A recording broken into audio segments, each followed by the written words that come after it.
আসলে সবাই যদি শান্তিতে ঘুমায়, মা বড় অস্থির হয়ে যায় বাবাকে যেন নিয়ে না যায়। আমাদের রংপুরে একজন ডাক্তার ছিল, কর্নেল আবু তাহের। আমি একদিন ওনাকে প্রশ্ন করেছিলাম, স্যার প্লিজ আপনি একটু বলেন তো, একটা মা তার সন্তানকে এত ভালোবাসে কি জন্য? উনি আমাকে ডাক দিয়ে বলেন, মাওলানা, একটা সন্তান তার মা, একটা মা তার সন্তানকে ভালোবাসে অন্যতম অনেকগুলো কারণ আছে। এর মধ্যে বড় একটা কারণ হলো সন্তান মায়ের পেটে যে থলিটাতে থাকে, এই থলিটা মাত্র 10 ইঞ্চি লম্বা।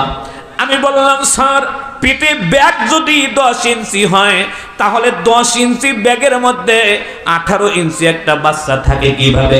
উনি জবাব দিলেন, মাওলানা, সন্তানের বয়স যখন মায়ের পেটে মাত্র 7 মাস হয়, তখন বাচ্চাটা 10 ইঞ্চি লম্বা হয়ে যায়। 7 মাস পরে বাচ্চা বাড়ার মতো মায়ের পেটে এক সুতা পরিমাণ জায়গাও থাকে না।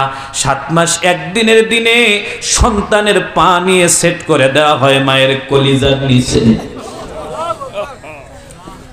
সন্তানের পা সেট করে দেওয়া হয় মায়ের কলিজার নিচে। আমি সারাটা জীবন বাইরে থেকে লেখাপড়া করেছি,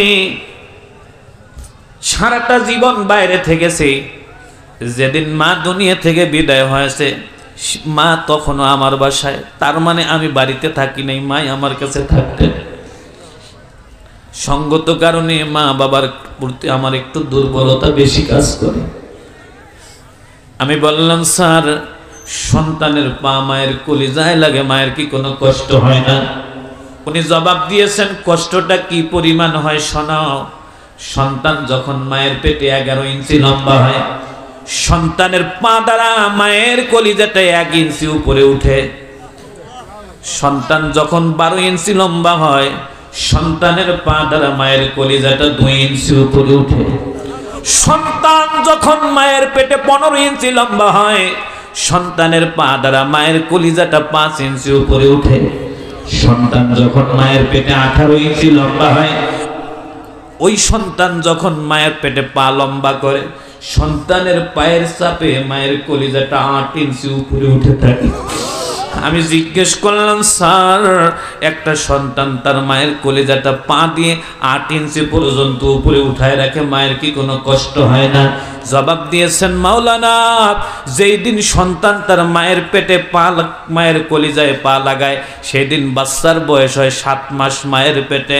ওই দিন থেকে 9 মাস 10 দিন পর্যন্ত মাত্র 70 দিনে একটা সন্তান তার মায়ের কলিজার মধ্যে লাথি মারে 4500 বার। একটা সন্তান তার মায়ের কলিজার মধ্যে লাথি মারে 4500 বার। এ আমার দেশের পুলিশেরা, যাদের তোমাদের হাতে অস্ত্র ছিল, তোমাদের হাতে বন্দুক ছিল, তোমাদের হাতে ক্ষমতা ছিল, তোমরা বায়োনেটটা টানার আগে একটা বড় চিন্তা করো নাই, যার বুকে গুলি মারতেছ ওই বাচ্চাটা তার মায়ের কলিজায় লাথি মেরেছে।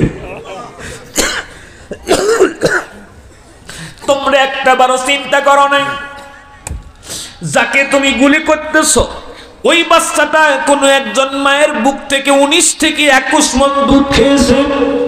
তোমরা একটা বারো চিন্তা করো নাই, যেই যুবকটার বুকের উপরে গুলি করতেছ ওই যুবকটার জন্য কোনো একজন বাবা ভাটায় প্রখর রোদে কাজ করে, ভ্যান চালায়, দিন রাত পরিশ্রম করে। তোমরা একটা বারো চিন্তা করো নাই কষ্ট গুলি চালানোর আগে?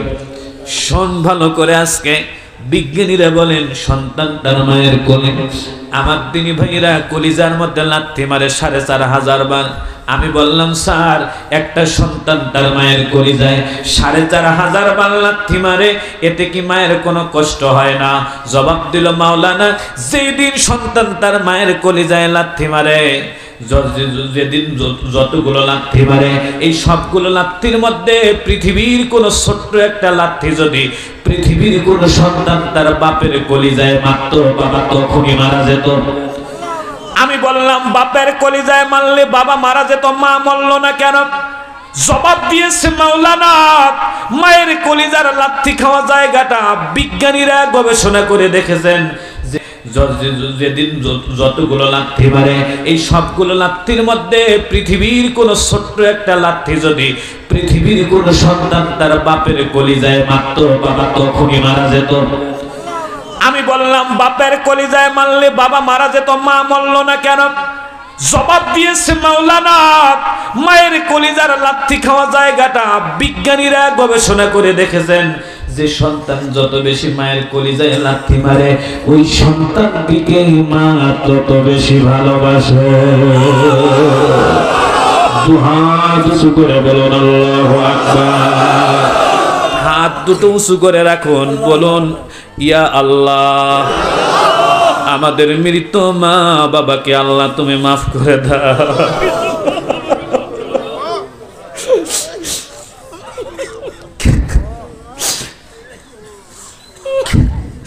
সম্মানিত দিনী ভাইরা, আমি ওনাকে বললাম স্যার আর কোন তথ্য আছে কিনা বলতে পারেন? উনি আমাকে ডাক দিয়ে বলেন মাওলানা, এই ৪,৫০০ লাঠির মধ্যে ৩টা বড় বড় লাঠি আছে যা পৃথিবীর কোন মা কোনদিন ভুলতে পারবে না। আমি বললাম স্যার একটু বলতে পারেন? বলেন একজন মহিলা যখন প্রথমবার গর্ভবতী হয়, আপনারা মিলান, একটা মহিলা যখন প্রথমবার গর্ভবতী হয়, ওই মহিলা যত বড় সাহসী মহিলা হোক না কেন, খেয়াল করে দেখবেন প্রথমবার বাচ্চা হওয়ার 10 দিন 15 দিন আগে পৃথিবীর কারো কাছেও যদি না কান্না করে, ক্ষমা নাও চায়, স্বামীর কাছে গিয়ে বুকে হাত দিয়ে কিংবা বুকে মাথা দিয়ে কিংবা মাথায় হাত দিয়ে কিংবা কপালে হাত দিয়ে বলবে আমার ভালো লাগতেছে না। যত বড় সাহসী মহিলা হোক না কেন বলবে আমার একটু মাফ করে দিয়েন। যেদিন স্বামীর কাছে মাপ চায় সেই দিন থেকে স্বামীর মনটাও নরম হয়ে যায়, যে বেচারি এত সাহসী মানুষ, শাশুড়ি দুর্বল হয়ে গেছে। আমার দিনী ভাইয়েরা, যেদিন ক্ষমা চেয়ে নেয় ওই দিন থেকে বাচ্চা ভূমিষ্ঠ হওয়ার আগ পর্যন্ত গর্ভবতী মহিলাটা সময় পেলেই বন্ধু বান্ধবের কাছে ফোন করে দোয়া চায়। যেদিন মেডিকেলে যাবে খেয়াল করে দেখবেন শ্বশুর শাশুড়ির কাছেও দোয়া চেয়ে বের হয়। কিন্তু একটা জায়গায় খেয়াল করেছি, পৃথিবীর কোনো গর্ভবতী মেয়ে তার বাপের কাছে বাচ্চা হওয়ার সময় দোয়া চায় না, মায়ের কাছেও দোয়া চায় না।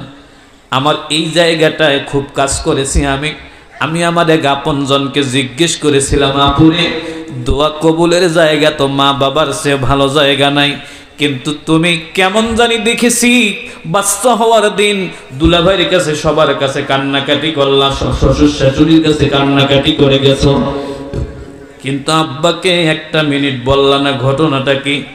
আমার বোনটা আমার দিকে তাকায়, দেখি চোখ দিয়ে পানি পড়তেছে আর বলতেছে ভাইয়া শোনো, তাহলে আমার যেদিন বিয়ে হয়েছে আমি যে পাড়ার মেয়ে ওই পাড়ার প্রতিটা মানুষ আনন্দ করেছে, যাদেরকে দাওয়াত দিয়েছে, যাদের পেট চলে তারা 2 বার পর্যন্ত খেয়েছে। ভাইয়ারে বিয়ের দিন অনেক উন্নত জাতের খাবার তৈরি হয়েছিল, তুমি হয়তো জানো না, আমি যে মায়ের মেয়ে, আমার বিয়ের দিন আমার মা সারাদিন খাবার প্লেটে বসে না, সারাটা দিন মাকে খাওয়ার টেবিলে বসানো যায় নাই। কেউ যদি পিড়াপিড়ি করে 1-2 নালা মুখে দেয়, আমি বললাম তারপর কি? কয় ভাইয়া এরপর যখন বিয়েটা হয়ে গেল আমাকে দেখি আমার মা আমার হাতটা ধরে নতুন জামাইয়ের হাতে তুলে দিচ্ছে। আমাকে বলতেছে ভাইয়া আমার হাতটা ধরে যখন আমার মা তার জামাই কিংবা আমার শাশুড়ির হাতে তুলে দিল, আমি আমার মায়ের চোখের দিকে তাকায় দেখি আমার মা যেন আমাকে না তার নিজের কলিজাটা হাতে তুলে দিচ্ছে। আপনারা যারা বিয়ে করেছেন মিলিয়ে দেখবেন, পৃথিবীর কোন মা হাসতে হাসতে মেয়েকে জামার হাতে তুলে দিতে পারে না, জামার মার হাতে তুলে দিতে পারে না।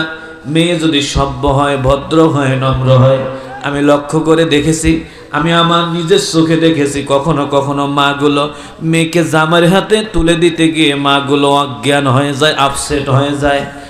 আমাকে বলে ভাইয়া এক পর্যায়ে দেখলাম মা আমার হাতটা ধরে তার জামার হাতে দিয়ে অনেক কিছুই বলতে চাইলো, কিন্তু শুধুমাত্র অজানা অচেনা ছেলেটাকে আব্বা বলে ডাক দিয়ে দুজনের হাতের মধ্যেই হামাগুড়ি দিয়ে পড়ে গেল। অন্যরা ধরে মাকে নিয়ে গেল। আমি চতুর্দিক মনে মনে আব্বুকে খুঁজি।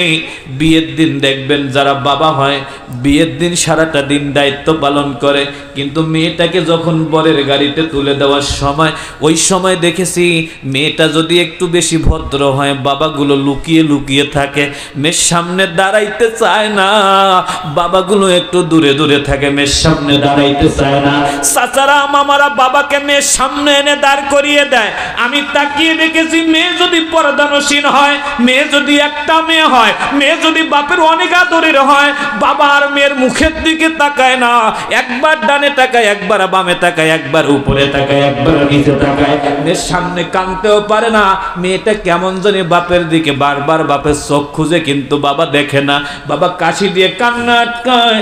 মেয়েটা 22 বছর বয়স হয়েছে, বাবা বড় হওয়ার পর বাপের গা ঘেঁষে দাঁড়াইতো না, কিন্তু বিয়ের দিন যখন বাবাকে মেয়ের সামনে এনেছে তখন মেয়েটা 2 বছরের বাচ্চার মতো বাবাকে কাছে পেয়ে 3 বছরের বাচ্চার মতো দুটো হাতে জড়িয়ে ধরে বুকের মধ্যে মাথাটা দিয়ে যখন আব্বা ডাকটা দেয়, আল্লাহর কসম করে বলছি ওই সময়টা পৃথিবীর সব বাপগুলো চোখ বন্ধ করে তাকিয়ে দেখে মেয়ে যেন আমার 2 বছরের মেয়ে।